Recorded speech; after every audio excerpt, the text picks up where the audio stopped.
Welcome to my channel. Today we will be talking about what happens if you miss the Robinhood Banking direct deposit requirement. When you use Robinhood Banking, meeting the monthly direct deposit requirement is tied to keeping your core account perks active. Specifically, hitting the direct deposit threshold unlocks the highest interest rates and specialized relationship tiers on your cash. If your direct deposit falls short of the required amount in a given calendar month, several things happen to your account structure. First, you stop earning interest on your checking account balance for that specific month. The interest rate drops to 0% for checking funds during any month you miss the target. However, your savings account can still earn its advertised APY as long as you maintain an active annual Robinhood Gold subscription. Second, missing this threshold can cause a downgrade in your overall banking benefits and operational limits.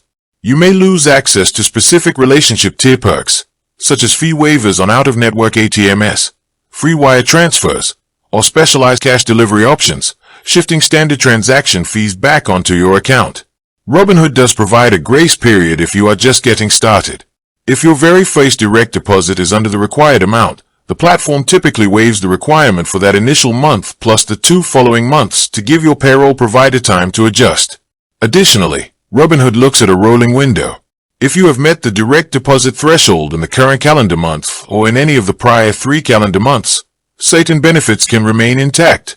If you miss the requirement entirely and fall outside any grace periods or rolling windows, your account simply reverts to a standard tier configuration until your next qualifying direct deposit hits the account. With that being said, thank you for watching. For more finance videos, kindly check my page. Please like, share, comment and subscribe to my channel. Thank you.